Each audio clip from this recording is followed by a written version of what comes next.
queria uma resposta direta do senhor em relação ao fato do maior desmatamento percentual na Amazônia legal, né, segundo os próprios órgãos do governo e segundo estudo de consultoria dessa própria casa, vem de assentamentos, né? E no final das contas a multa é paga pelo INCRA porque, né, como o MST não tem CNPJ, outros movimentos também não, fica muito difícil de responsabilizar os reais responsáveis por esse desmatamento na Amazônia Legal, cujo, repito, maior percentual é na Amazônia Legal. O senhor é um defensor do meio ambiente, esse desmatamento não deveria ser combatido?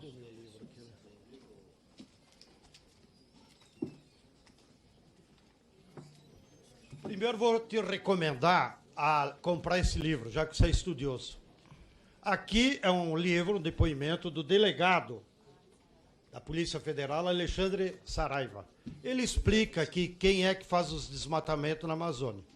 Agora, independente disso, vocês poderiam convocar aqui, eu não entendo nada da Amazônia, estava o Faleiro aqui, que é assentado lá num projeto de colonização e pode dar um depoimento.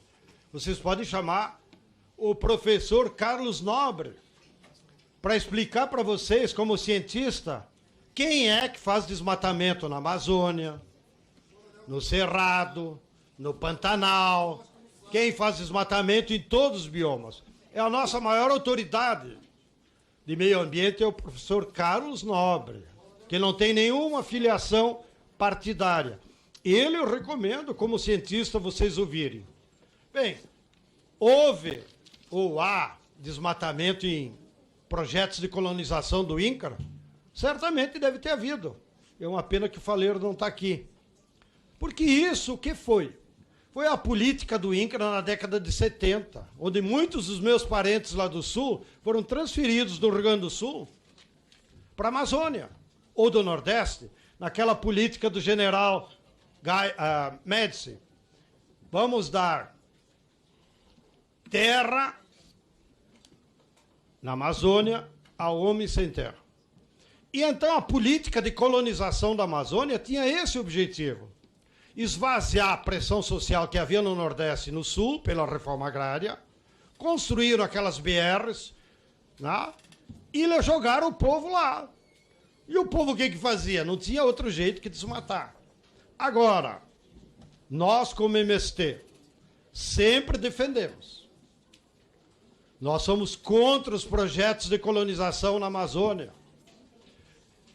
Para voltar aos dados estatísticos que eu estava conversando com o Salles, e imagino que vocês acompanharam. Há 5 milhões de famílias que trabalham com agricultura familiar no Brasil. Gostem vocês ou não, é eles que dão emprego para 18 milhões de pessoas, é eles que produzem para o mercado interno, e em alguns casos, como laticínio, suínos, aves, produzem também para o mercado externo, os nossos parentes lá do Sul. Desses 5 milhões, 500 mil são famílias assentadas, que graças a Deus agora têm dignidade, têm terra, têm casa, têm educação. Nos assentamentos do MST, podem ir pesquisar o contrato de universidade. Não há mais fome, não há desemprego, não há criança fora da escola. E há 500 mil famílias dentro do universo dos 5 milhões que são projetos de colonização. Um deles, o deputado Faleiro. Bom, lá nos projetos de colonização na Amazônia acontece tudo. Nós defendemos o desmatamento zero. Repetimos várias vezes para o atual governo.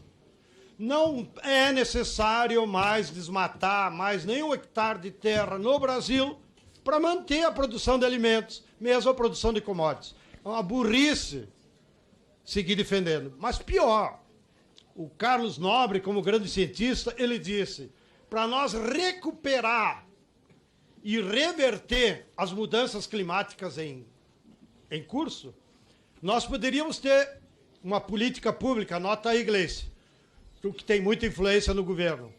Nós teríamos que ter uma política pública que refloreste. Então não basta mais só o desmatamento zero. Nós temos que ter uma política pública para reflorestar 50 milhões de hectares. Em todos os biomas, não só na Amazônia, no Cerrado, no Pantanal, lá no meu Pampa Gaúcho. Por que tem tanta seca lá no Pampa, Zuco? Tu que é daquela região. É porque as mudanças climáticas estão afetando e isso traz prejuízos para a agricultura. Então, que fique claro, nós somos contra projetos de colonização. Para de levar gente para a Amazônia. Lá já tem gente que chega. Faça assentamentos lá de acordo com a realidade local. E vamos reflorestar o país, que é a única forma.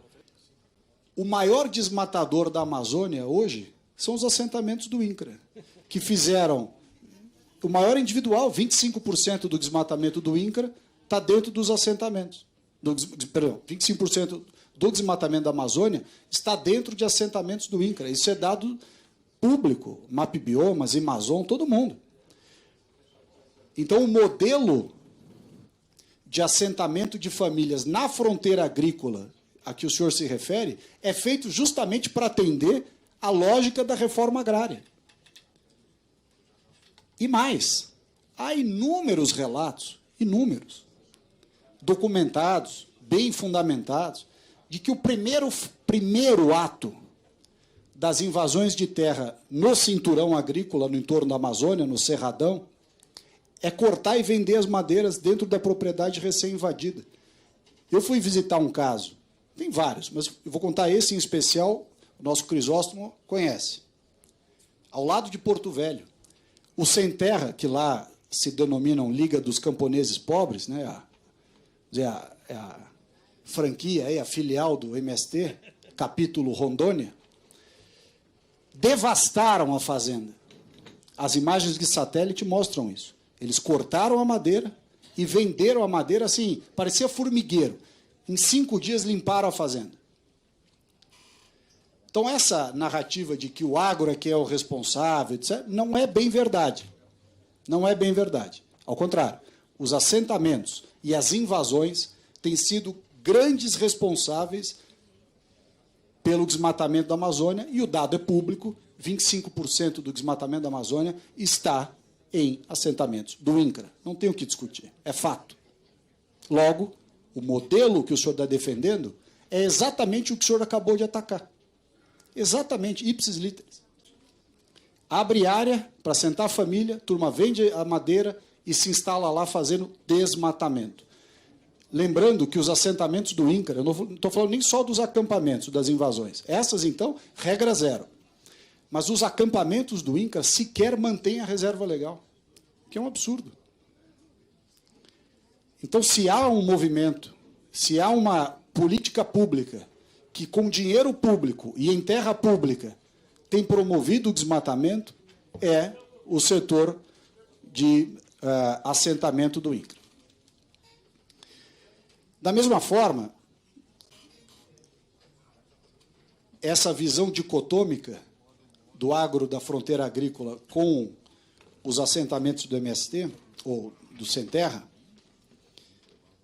ela também traz uma mensagem equivocada que diz respeito ao trabalho escravo e o desrespeito ambiental.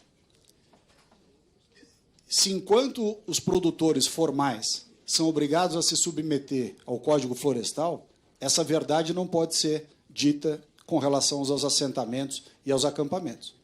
Ao contrário, há um estudo, o senhor citou aqui dados da Unicamp, eu vou lhe trazer aqui uma informação da própria Unicamp. Há estudos demonstrando que o índice de respeito ao que preceitua o Código Florestal dentro dos assentamentos é de menos de 8%. Ou seja, 92% ignora completamente as práticas do Código Florestal. Completamente.